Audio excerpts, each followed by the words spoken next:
Welcome to the lecture series of Z transform. Today we are going to see the second form of convolution under Z transform. Look at this convolution of two functions. In the previous lecture we have discussed convolution of two sequences, and this is convolution of two functions.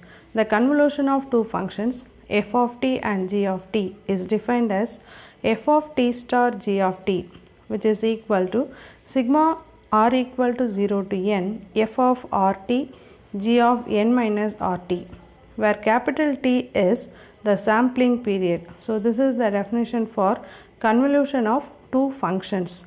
So the convolution theorem, second case is, if f of t and g of t are two functions, then z of f of t star g of t equals z of f of t into z of g of t, which is equal to f of z into g of z, where f of z equal to z of f of t and g of z equal to z of g of t. So the proof of this case also is similar to the previous lecture. So the proof will take the RHS, that is f of z into g of z, that is nothing but z transform of f of t into z transform of g of t. So under the t notation we have the z transformation definition is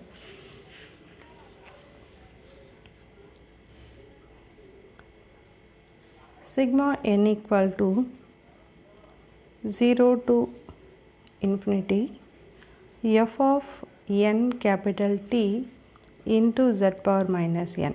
By the same manner for the next one, sigma n equal to 0 to infinity g of n capital T into z power minus n. This is the notation for t under the z transformation, that is functions.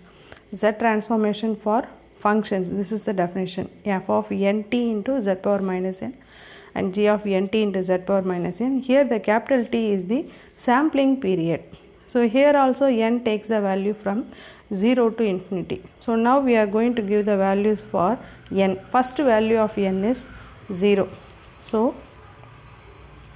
f of 0t, anything power 0 is 1. So the next one is f of 1 into z power minus 1 plus f of n equal to 2, f of 2t into z power minus 2 plus etc. Likewise for the second function g of t, okay, so g of 0t, n equal to 0 plus n equal to 1 into z power minus 1 plus n equal to 2 z power minus 2 plus etc. So now we are going to multiply these two functions. So when you are multiplying, the first one is 0 and the second term is g of 0. So when you are multiplying, similar to the previous lecture, so f of 0t into g of 0t, plus after this we are collecting the terms of z power minus 1 and z power minus 2 etc. So the first one is z power minus 1, so that is f of 0t into g of 1t plus g of 0t into f of 1t. For both the term we have into z power minus 1. Likewise we can write for z power minus 2 etc. And the nth case we can write this as plus etc. plus sigma r equal to 0 to n f of rt into g of n minus r into t plus etc. Now the first term and the last term goes up to infinity. So including first and the last infinity term, we can give the general sigma notation as sigma n equal to 0 to infinity, okay, 0 to infinity, sigma r equal to 0 to n f of rt g of n minus r into t whole thing into z power minus n, okay. So which is equal to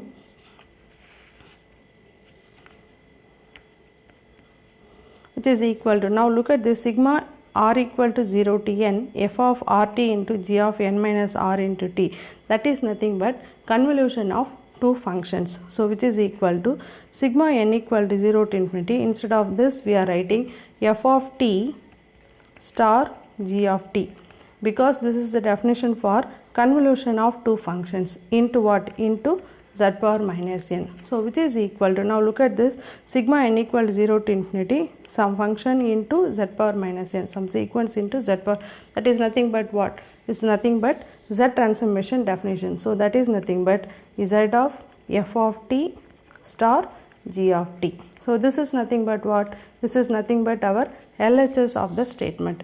Therefore z of f of t star g of t equal to f of z into g of z. So this is the proof for the second case of convolution, that is convolution under functions, convolution of two functions under z transformation. Thank you for watching.